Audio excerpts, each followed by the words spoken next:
Finally, some real football to talk about. The Auburn Tigers kick off fall camp. Let's talk about it on today's episode of the Uptempo Podcast.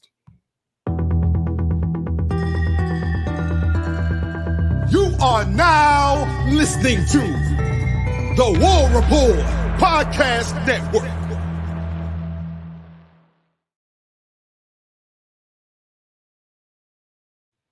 What's up, Auburn family? Another Friday. That means we are another weekend closer to Auburn football. But some good news, guys. They're in pads. They're practicing. You've seen the pictures. You've seen the videos. I ain't lying. I'm your host, Dustin Smith, joined as always by the king of Mobile, my guy Blake Lane. Blake, talk to the people. How are you, buddy? What's up? What's up, Auburn family? We are back. The new regime has officially started. Head coach Hugh Freeze has got the guys out on the grass, and it is underway. And them blue pants look freaking sharp.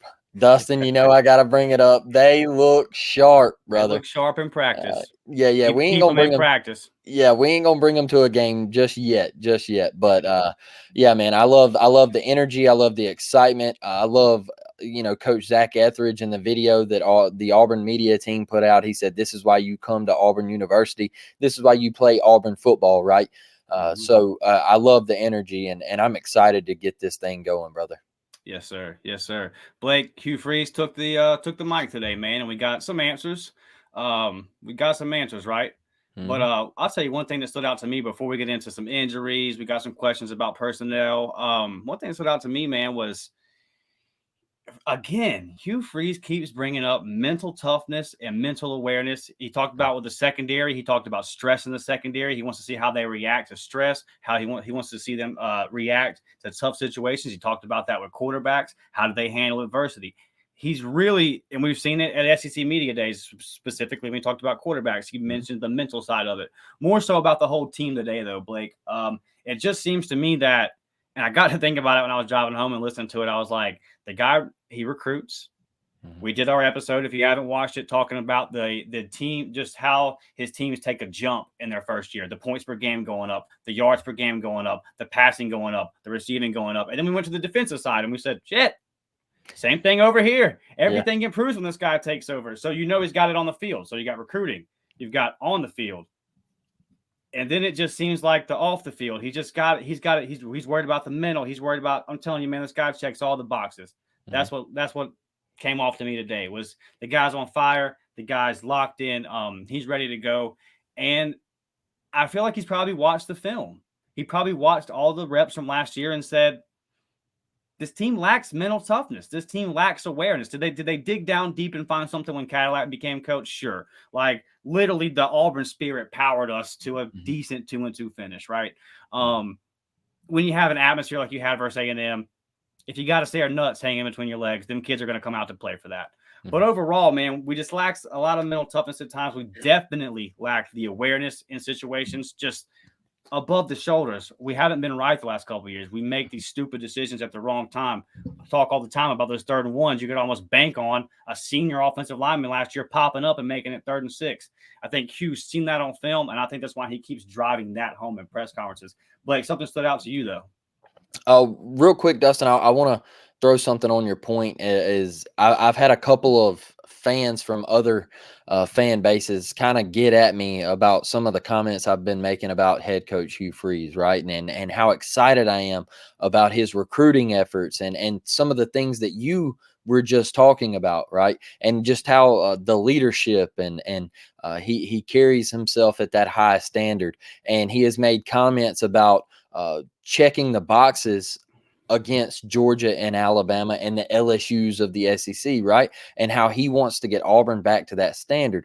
But every time I say something like that, I catch another fan base coming at me and saying, you know what? You guys are acting like he's the second coming of whoever. And I'm just like, okay, what's your point? He hasn't even coached a game yet. One thing I want to say is cut it out. All right. For all of you thinking with that mindset that he hasn't even coached a game yet. Dustin, in that episode you were talking about, what did we mention in the very first part of that? He took over an Ole Miss team that was 2-10. And they the SEC. 0-8 in the SEC, and they went to a bowl game his next year. Okay. I think that 2-10 team lost to Jacksonville State too, if I'm not mistaken. Yeah, that was going on Twitter. Yeah. I think they lost to Jacksonville State that year. But he comes in, he gets this Ole Miss program, who I'm gonna step out and call a poverty SEC program.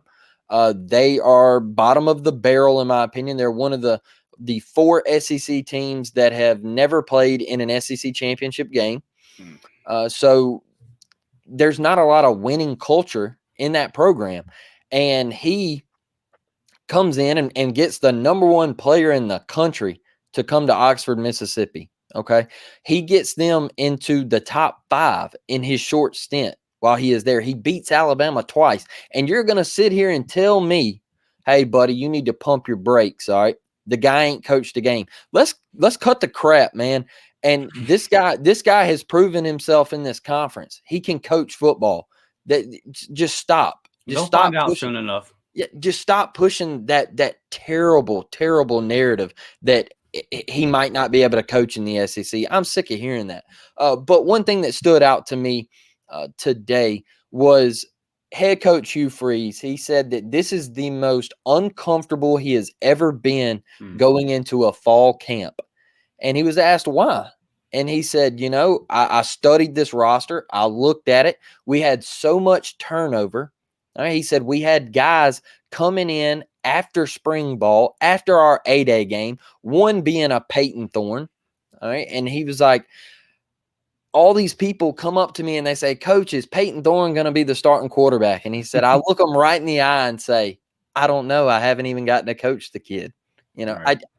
We haven't even had a practice, and he said all of the roster turnover and just, are we behind the Georgias and Alabamas and the schemes and everything, and just making sure people are in the right spots and the right positions and, where everybody needs to be. Are we there or are we still behind? And we don't have a whole lot of time to catch up.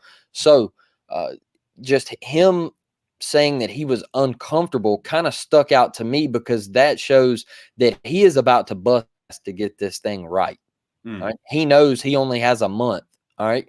Under a month now. And he's got to get it right, because let me tell you something. Hugh Freeze he's gonna put a good product on the field. He's not gonna go out there and get embarrassed. I can tell you that. That's not him. That's not who he is. That's not who he stands for. And like we always say, that's not the standard that he wants to hold Auburn football to. I can sit here and tell you today, those comments put chills on me, because I was sitting there thinking the whole time, man, us battling and getting made fun of for finishing tied for 6th in the West, or us possibly finishing 7th in the West. I truly feel like when he said that today and he laid out the groundwork and the work ethic that this team is about to put in, I've truly got chills, man. And I said, those days are over. Like, we're going back to the top, and we're going back in a hurry. And so I 100%, I feel like he is the guy for the job, man. And I just feel like all the intensity and the fan base around this program, and just seeing a tweet go out, I say fall camps back, War Damn Eagle, and people are just pounding the like button. And you can just tell, Dustin, that people are fired up. I can't wait for the UMass Minutemen to trot their ass into Jordan-Hare Stadium, okay? Because this place is going to be absolutely electric. I'm telling you, there's better days coming for the Auburn Tigers fan base. Yeah, when you talk about that, all the good coaches are really paranoid, man. Like Nick Saban's super paranoid, Kirby Smart's super paranoid, Bill Belichick is so paranoid that he'll fly drones over practices and all kinds of stuff. He'll set up spies, and he'll really go to all kind of links. And by the way, Nick Saban is off that Bill Belichick tree. So yeah, man, the good coaches are extremely paranoid. They don't let any stone go unturned, and I love that about Hugh Freeze. You make a great point there. But getting into some injuries, Blake. We got some injury updates, right? We heard Hugh mention it at SEC Media Days, Brian Battie. Now, At SC Media Days, I had thought, and maybe I got this wrong. I thought it was turf toe. Comes out he had a foot procedure. I had taken it like it was going to linger. It was going to be a lingering issue. Was the way I took those comments. Maybe I guess I maybe read into them wrong. He's limited right now. He had a foot procedure apparently. That's a good sign because turf toe is like a high ankle sprain. It can linger. It can linger. You have a tough time getting out of that. You don't want to start the season with that kind of injury. If he had a procedure, that makes me feel like it can heal and get better. And then Jair Shorter, and I shout out to Nathan King and Jason Caldwell over at 24/7. I watched their reaction to today's, and they both said that Jair Shorter looked really good and had a lot of pop. And that was the guy that you were super high on when we added him. And then we hear out of FC Media Days that he's heard some injury concerns. I like hearing, and we trust those guys. They were there. Like hearing that he's good to go. Like hearing that he popped. His name's not on the screen, but just talking about receivers that popped. I thought it was interesting to hear that Caleb Burton apparently looked really good. But it's nice to see that Jair's good to go. And then obviously we'll get into this part in a second with Jarquez Hunter didn't practice. But overall, Blake, starting fall camp with a reserve running back, a little banged up. And that's it. That's your only really injury concern. We know that JD Rim, who I'm super high on, had the broken collarbone. He was out there today. Tate Johnson practiced today. So anybody that we were kind of concerned about, they all suited up. So you really can't ask for much more to start a fall camp, brother. Now, we'll check back in 2 weeks. We'll check back after the scrimmage. This is going to change a little bit. But there are teams right now that are kicking off fall camp already down starters. That's just the reality of football. And right now, that's not us. So healthiest that we've been going into fall camp in a long time, bro. Yeah, and talking about that, Dustin, is I was looking. I follow a couple people with Cal football because we're going to have a guest come on and talk about that when we go out there for week 2 and everything. And one of their guys posted that they have already lost 3 guys on defense for the season.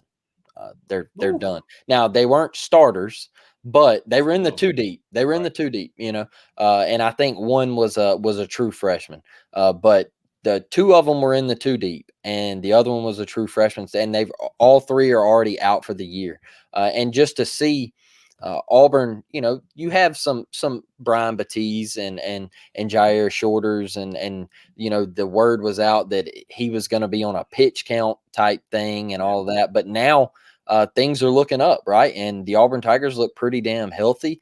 And I'm not worried about Brian Batiste. Like you said, him having the procedure kind of makes me feel a lot better about the situation. I know he's going to come back. Can't wait to see how Hugh Freeze uses him in this offense. I know he's going to be in the pass game, the kick return game. They say he's hell on wheels in the kick return game. So I'm excited, man. Jair Shorter, yes, I'm so excited to see him get on the field. The 11 touchdowns, double digits at North Texas, that just once again that puts chills on me because Auburn has big-bodied receivers now, right? And then you see Hugh Freeze grabbing a Perry Thompson at 6'4", 210 pounds, another big-body receiver coming in. I mean, you could get used to it, right? And to see guys going up and getting 50-50 balls for the Auburn Tigers, the last little excitement that we kind of got out of that was Seth Williams, and that little clip goes around Twitter a lot, him at Mississippi State that night, and he put that one to bed. But just to see the talent, man, and Hugh kind of talked about that in the receiving room is he kind of looked at it, and a lot of people around the country might have said, oh, this isn't a very talented group. But when he got here, he said, hey, there's some of these cats can play. And then they added what they did. Like you mentioned, Caleb Burton. All right. Any guy that signs with The Ohio State University to play wide receiver, dude's a dog. All right. And I will take him on my football team any day of the week. Caleb Burton will make plays for the Auburn Tigers. It might not be at a high rate this year, but down the road, boy, I tell you what, that's one thing. Him and Perry Thompson on the field at the same time, boy, that's going to be electric. But yeah, man, I just think going into fall camp being pretty much 100% healthy is a big plus for a team that needs the most out of this fall camp, right? A team that, like I just mentioned a little earlier, that Coach Hugh Freeze thinks that they might be a little behind, and they need all the work they can get. They need all the repetition. everything to go into this fall camp. And I loved what he also said too, Dustin, is how he is going to put them in pressure situations and see how they respond. That's another thing that stood out to me. I forgot about that one. Yeah, he said, like I said, he said he wanted to stress, really test the secondary. I think part of the reason the secondary probably hasn't been tested, Coach, and you know this better than me, but they're so damn good. Yeah. They're so good. I don't know if we have a whole lot of guys that can test those guys. So we start fall camp, Blake. The question all summer about Jarquez, you're hoping to get some kind of answers. Our guy Mike G asked it right out the gate, and you get the standard line, right? You get the political, basically no comment. I can't talk about it.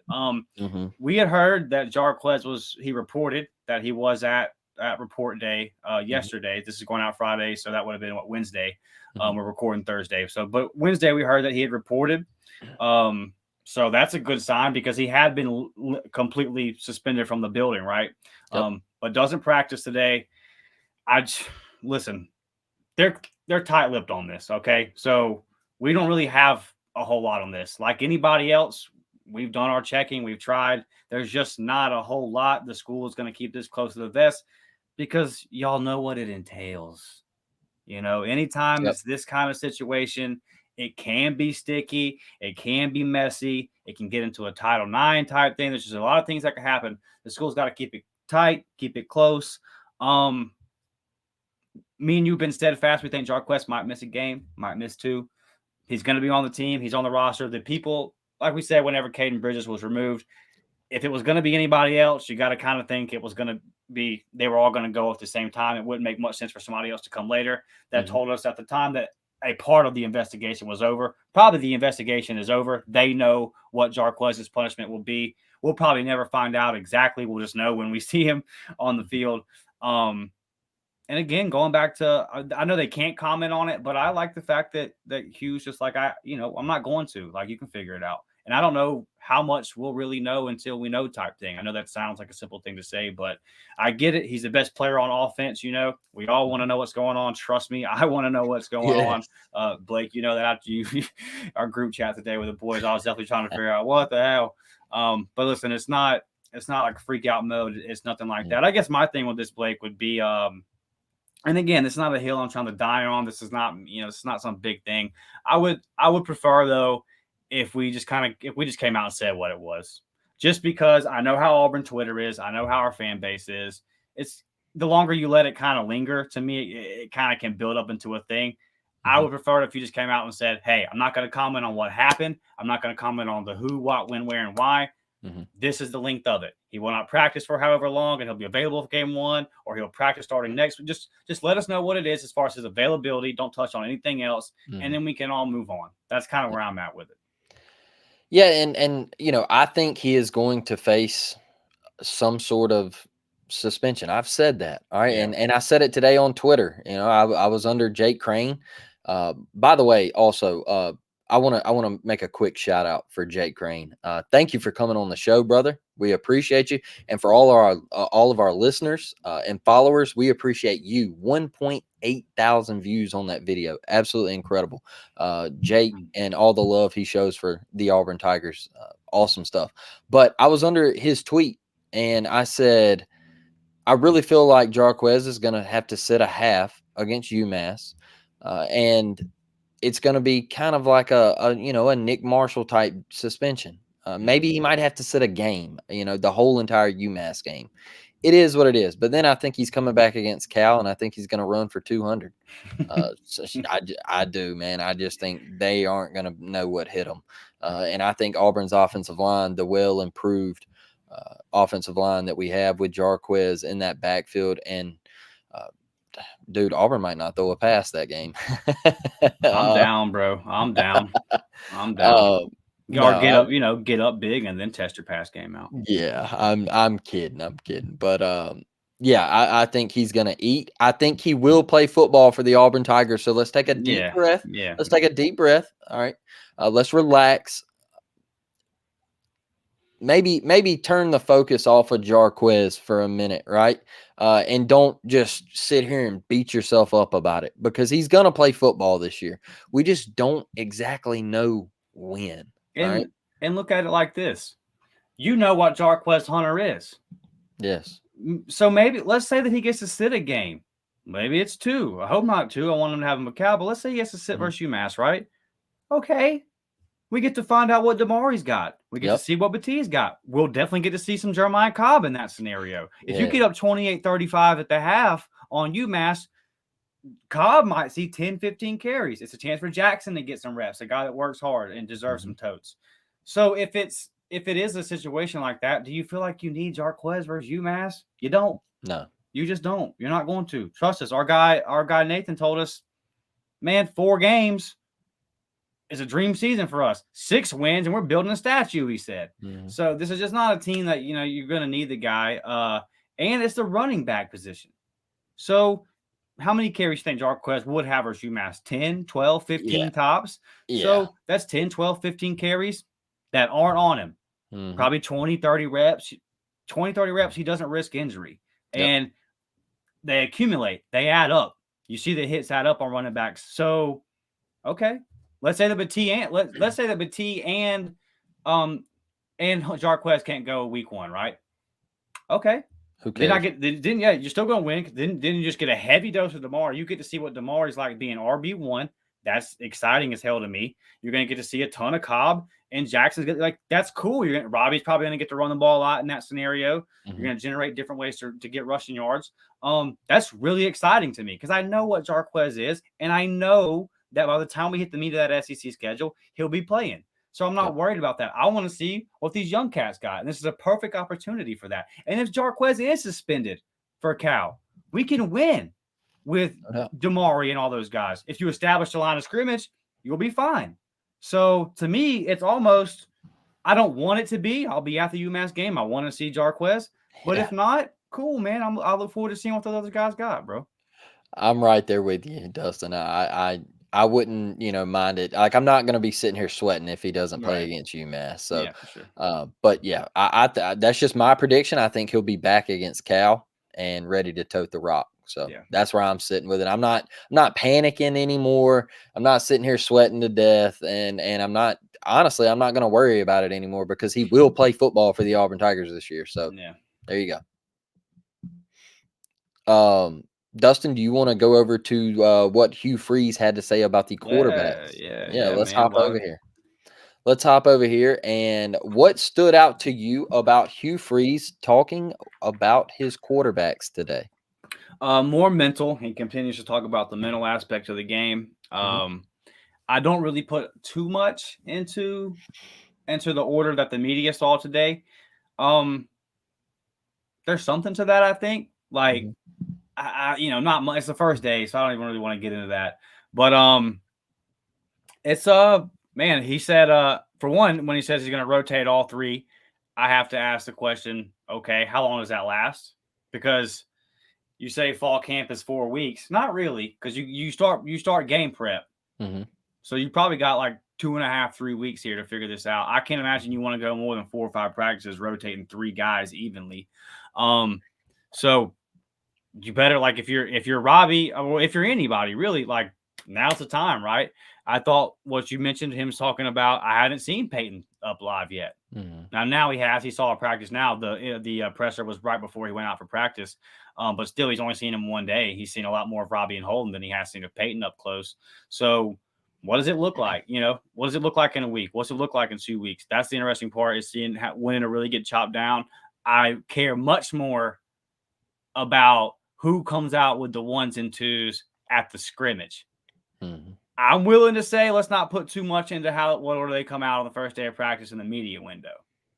But when they come out for the scrimmage, they can say all they want about we ain't got a depth chart, we're experimenting, blah, blah, blah. When you start scrimmaging, trust me, that's cap.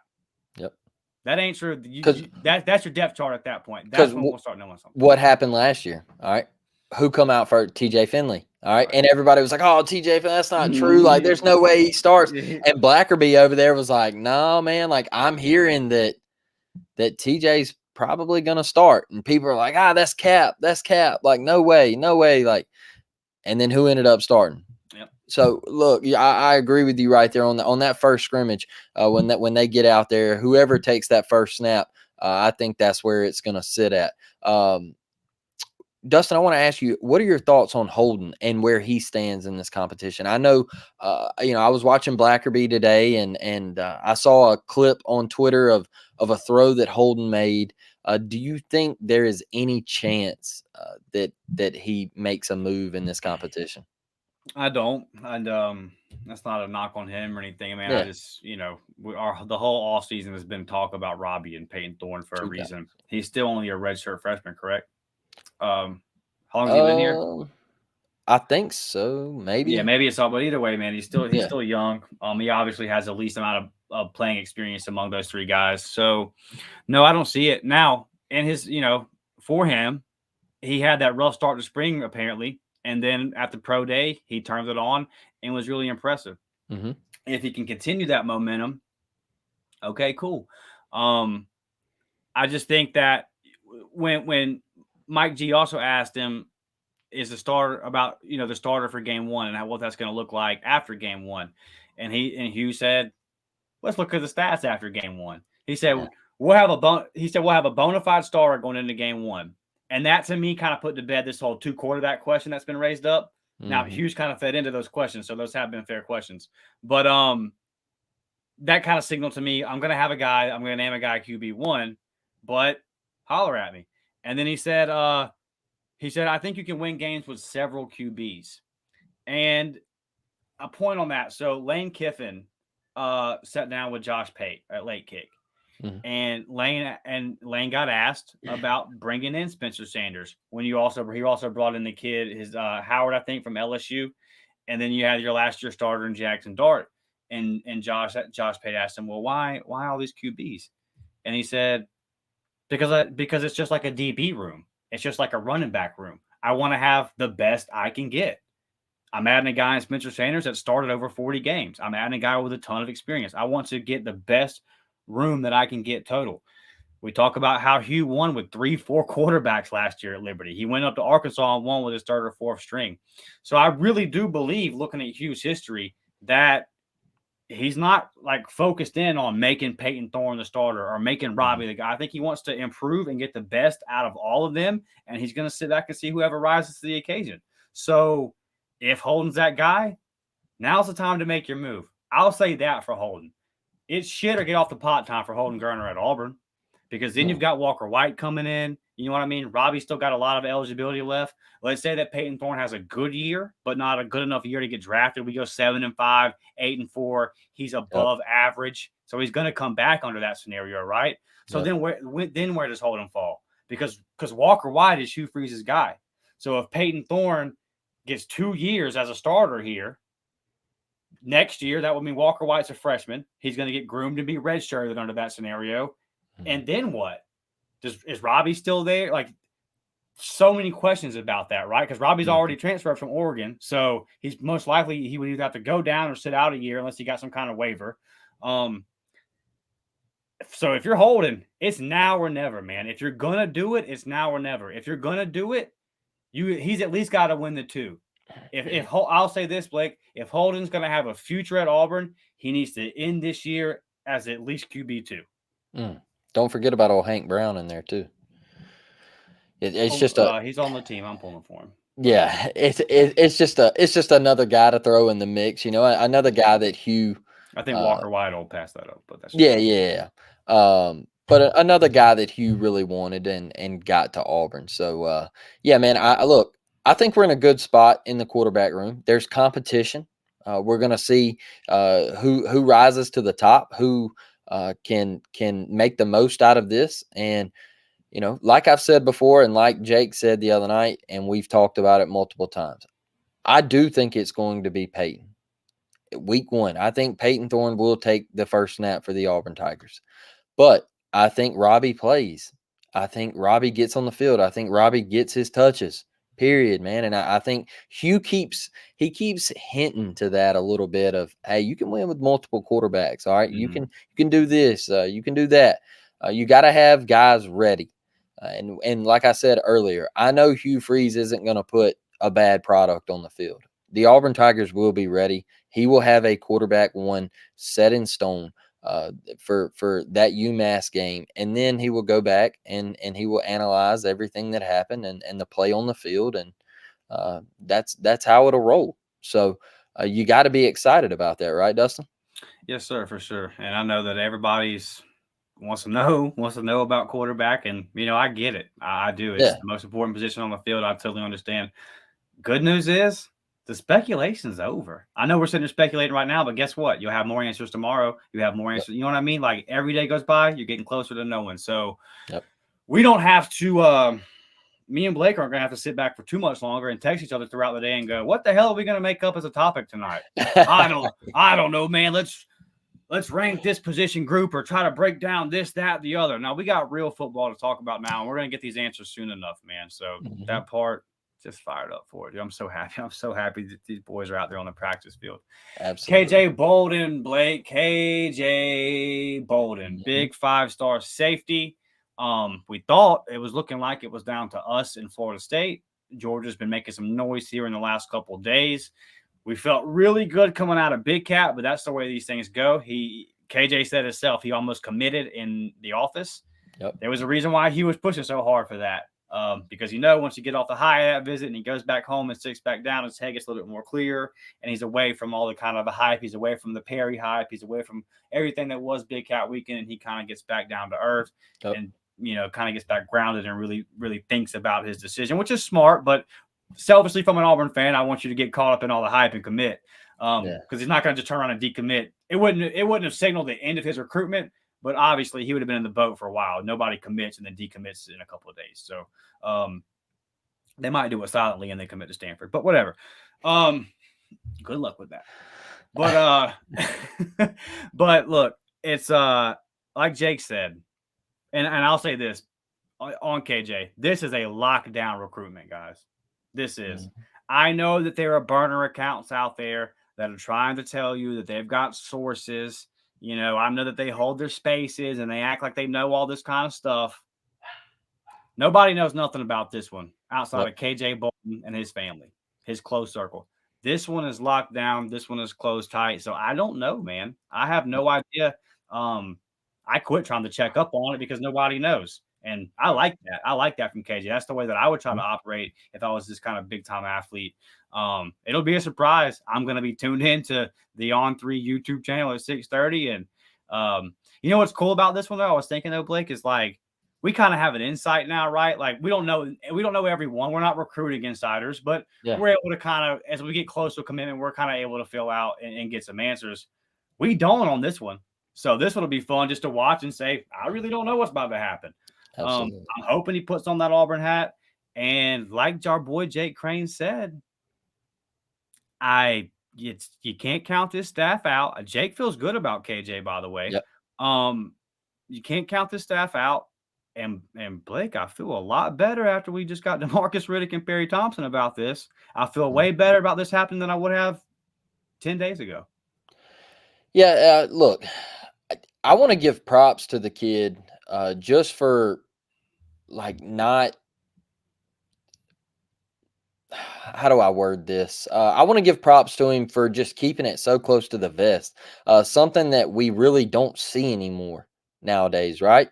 Yeah. Everything's so open, and he has just kept it hush hush, and that, in my opinion, that shows a little maturity for a 17-year-old kid, and him to keep his lips sealed and not really let anybody know where he's going. And he even did an interview with the Dukes, and he released the Duke scoop, and he asked him, hey, about every team, why Georgia, why Florida State, why Ohio State, why Alabama, why Auburn. Duke saved Auburn for last, and his face lit up. There was a smile. So that made he seemed a little bit different talking about the Tigers, didn't he? Yeah. That made me feel really, really good. Look, there was an Instagram story with his mom asking him in an Auburn uniform, "Is this home?" And he was like, "You know where home is," with a smiley face emoji. I don't know how to take that. All right. And I know he's from Buford, Georgia. All right. You know where home is. That can be taken two ways, right? It could be she knows that he's going to Auburn, or Mama, I'm from Georgia and you know where home's at. Because I know there's a lot of speculation that it is just Florida State and Auburn. But apparently, that dog side over there, they believe that it was never anybody else. They said that Georgia is the go-to, right? So one thing I'll give him is he's a heck of a kid, well spoken, carries himself the right way, and I'm big on that for a kid with all of this hype. All of the people coming at him, all the recruiting insiders, all of all these teams, these assistants, and he carries himself the right way, and I'm really really impressed by that. And one thing I will say is, if he doesn't pick Auburn, wish him well, congratulate him. He's going to play Division I football, and he's got a bright future. So don't lash out. Don't say anything along those lines. I want to say something on that. So here's the thing. This is the recruitment that's not going to be over on Saturday. Great point. It's not. So if you show your ass, you can ruin it. Because if Alabama had any hope of getting DeMarcus Riddick, it's over now. That's a fact. So just chill out. If we don't get him, guess what? We didn't lose by much. Sit back and trust Brother Hugh. Sit back and trust Coach Zach Etheridge. Sit back and trust Crime Dog. Sit back and trust T. Reed and watch. And if we don't get him, do you think they're going to settle for some 2-star bum safety? Yeah. No, go get a guy that can play. It'll be all right. I trust these guys. But before we get out of here, man, appreciate all y'all for rocking with us. To all our new subs, like the subs have been jumping the last couple of weeks. Really been jumping since we signed with the War Report guys. Thank you, Mike, Ike, C-Dub, B. Will. We love y'all. But after our Jake episode, with like 40 subs or something crazy. So if you're new, man, 3 episodes a week, Monday, Wednesday, Friday, and that's just for right now. We're going to get some live shows pumping soon. We got a lot of other kind of content outside of podcasts that we're working on. Those things are a lot harder than turning this computer on and that kind of stuff. So you have to, trust me, we're in the lab, man. We're working on a lot of cool stuff. Got a lot of stuff coming as far as recruiting goes. I'll be traveling to a game every single Friday night. Already got 4 or 5 games kind of lined up. We'll have more about that coming out in the upcoming weeks, the content that we'll be pumping out from that. I feel comfortable telling you right now, we'll be at Baker versus Foley. Me and Blake will both be there. Probably going to try to do some kind of live reaction show after the game, or we'll do something like that. We still are in the process of setting all that up. So be ready for that, guys. A lot of stuff coming. We appreciate all you new subs. We're just 2 guys, man, that love Auburn, love to talk football, and we're going to keep it real. That's what we're always going to do. Everyone, we read your comments. You say you love the passion. That's what we're going to bring, man. We're not going to mince words. So just rock with us, man. Just rock with us. What are we at, like 660 or something? Yeah. I ask you this. We're trying to get to 1,000 before kickoff. I think we can do it, man. I think we can do it. If not, we can get really, really close. So let's get there, man. Let's get to 1K. That would help us out a whole lot. And we're gonna kick some memberships off here soon, right before the season. We've got some things working. We're trying to iron them out and everything, because we don't want to give you an unfinished product out the gate. That's not who we are. That's not what we're gonna do. So we're gonna really refine these things, get them going, and really try to bring you the best possible content, like our guys at the War Report, and even over at the College Loop. I know those guys are so close as well. They're climbing, and they're almost to 500. Yeah, go sub if you're not. Yeah, and they had Caleb Benson on, big recruiting graphic guy. He always makes his predictions. Really popular on Twitter. Go check that out if you can. Love the College Loop and all the work they do. But we want to make sure we get those memberships correct so we can offer them to you, and you can help us out. Look, we want to take this as far as we can go, right? And we want to be able to go to Auburn and do a fireside chat, right? And if you become a member, that helps us more than you would ever know. and new mics and new cameras and things like that. I'm gonna need gas money to travel to these high school games. Yeah, and things like that. It's a lot that goes into this, and so we're not asking for much. We're gonna lay the prices out, and we're gonna just really hone in on this and get it right before we release it. Another thing is the live chats and everything. You will have the super chat. It will be available for you on the premieres and the live videos when we go live this year for Auburn basketball games, Auburn baseball games. We will be doing those together. I'm not going to say everyone together, but if I can't make it one night, hopefully Dustin can fill in, or whatever. But we will be live for majority of those, and all of that will be set up for you to do that. So we just really appreciate everything you guys have done, all of our new followers, the comments in the videos, and just I can't say enough about it. Just we appreciate you. Yes, sir. I mean, sure. it means a lot. It means a lot, Dustin. Yeah, for sure. No, we're out here grinding, man. We work 40, 50 hours a week. Our jobs are not easy. If you followed me on Twitter, you saw what I posted today. Yeah. We're out here hustling, man. And then we got to come home and study. We want to get the stats right and all that. Before we get out of here, guys, you already know the deal. Home field apparel. It's up there at the top. Up tempo, all caps, get 15% off. We appreciate all you guys for doing that over the last couple of weeks. That helped us out. Like Blake said, man, we take that money, we put it right back into the podcast, guys. We're trying to bring the best content that we can and continue to grow. Last football season, I've said that a million times, we recorded over our phones and averaged about 20 to 25 listeners. Yeah. Now we're averaging over 1,000 an episode, and we haven't even kicked this thing off. But if we're averaging over 1,000 an episode and we still only have 660 something subscribers, that means 400 or 500 of y'all ain't hitting that damn button. I need you to hit that damn button for me. Yeah. Okay. But all in all, man, love y'all. Appreciate y'all. We love the Auburn family. It means the world to us. We will be back Monday with more fall camp. Who knows? Maybe a 5-star safety to talk about. Love you guys. War Damn Eagle. We'll catch y'all on the next one. Warrior.